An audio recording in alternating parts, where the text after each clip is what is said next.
안녕하세요. 놀이TV 성우입니다. 오늘은 놀이 수업을 시작할 때 아이들이 너무 어수선해서 고민이라는 초보 선생님의 이야기를 다뤄보려고 합니다. 블로그에 남겨주신 사연부터 보시죠. 초보 전래놀이 선생님이다 보니 문의드립니다. 아이들이 처음 놀이실에 왔을 때 줄 세워 앉히는 것부터 어수선합니다. 교사를 바라보게 가로로 쭉 앉히고 있거든요. 1학년, 2학년이 섞여있는 돌봄 아이들이라서요. 두 줄로 앉히면서 1, 2학년석과 앉게하는 방법도 괜찮을까요? 어떤 방법이 어수선하지 않고 집중할 수 있는 방향인지 궁금해서 자문을 얻고자 댓글 남깁니다. 놀이TV 이런 고민 정말 많습니다. 이건 단순히 한 줄이냐 두 줄이냐의 문제가 아니라 수업을 어떻게 안정적으로 시작하고 흐름을 만들어 가느냐, 그런 문제로 보입니다. 초보 선생님일수록 아이들이 자연스레 따라줄 거라고 기대하지만 현실은 다르죠. 자리에 앉지 않고 장난치는 게 아이들입니다. 조용, 자리에 앉아요 해도 아이들은 잘 안 들려요. 처음엔 당황하고 심하면 좌절해서 놀이 수업을 그만두는 분도 계세요. 하지만 누구나 이런 시기를 거치며 성장합니다. 이런 어려움을 겪고 계시는 분들께 도움이 되는 3가지 방법을 알려드리도록 하겠습니다. 놀이TV 첫째, 아이들과 약속을 만드는 것이 중요합니다. 예를 들어 모두 자리에 앉으면 수업을 시작합니다 라고 약속하고 선생님이 오면 우리 어떻게 하기로 했지? 하고 되묻는 식으로 상기시켜 주세요. 처음엔 잘 안 되죠. 어떨 때는 10분 이상 걸릴 수도 있지만 인내심을 갖고 기다려야 합니다. 이걸 반복하다 보면 어느 순간 아이들이 먼저 자리를 잡기 시작해요. 그래서 먼저 앉은 아이가 다른 애들을 앉아 하고 자리에 앉힙니다.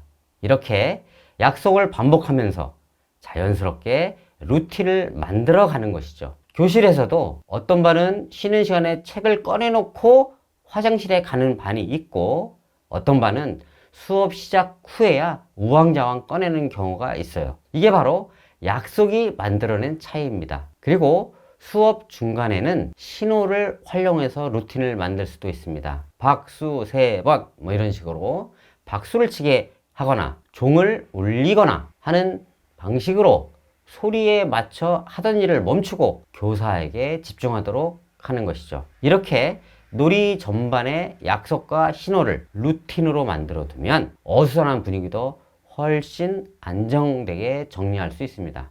놀이TV 두 번째는 처음 수업을 이끌어가는 부담을 줄이기 위해 놀잇감 놀이를 적극 활용하는 것입니다. 놀잇감 놀이 어떤 것이 있죠? 실뜨기, 쌩쌩이, 딱지, 팽이 이런 것들이 다 놀잇감 놀이인데 이런 놀잇감은 초보 놀이 선생님께 큰 도움이 됩니다. 이런 놀잇감은 아이들의 호기심을 자극하고 놀잇감 자체가 어떻게 놀 것인지 제시해주고 있기에 놀이 수업하기가 훨씬 수월합니다. 그래서 돌봄교실이나 방과후 수업에서도 이런 놀잇감 중심 놀이를 많이 활용하는 것입니다.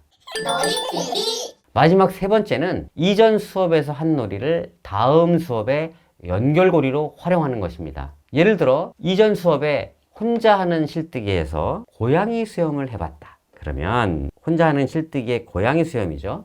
고양이 수염, 야옹. 고양이 수염을 해봤다면 다음 수업 시작할 때 이걸 다시 해보는 것입니다. 이거를 하는 아이들을 보고 있으면 자리에 앉으세요, 조용히 하세요 하지 않아도 자연스럽게 놀 준비가 됩니다. 이런 놀이에는 나홀로 고누, 단계별로 있죠. 공기도 마찬가지입니다. 상가지 형태 바꾸기 그런 여러 종류의 놀이가 있으니까 이런 놀이들을 적극 활용하시면 좋습니다. 놀이TV 오늘 이야기를 정리하자면 아이들이 어수선한 건 자연스러운 일이지만 그걸 매번 반복하지 않도록 하는 것은 선생님의 역할입니다. 약속을 루틴으로 만들고 놀잇감을 통해 흐름을 잡고 수업 간 연결고리를 만들어주는 것, 이 3가지가 조금씩 자리 잡으면 아이들도 달라지고 수업도 달라지게 됩니다. 특히 처음 아이들을 지도하시는 선생님이라면 내가 너무 못하는 건 아닐까, 나는 능력이 없어 하는 생각이 드실 수도 있어요. 하지만 첫 술에 배부르지 않습니다. 오히려 그 시간을, 그 어려움을 잘 이겨내시면 나만의 노하우가 생기고 아이들의 신뢰도 깊어집니다. 놀이상담소는 여러분의 댓글로 운영됩니다. 고민이 있다면 지금 바로 댓글 남겨주세요. 그리고 오늘 상담이 도움이 되셨다면 놀이TV 좋아요, 구독과 알림 설정 부탁드립니다. 다음 시간에도 현장의 고민을 함께 나누겠습니다. 감사합니다.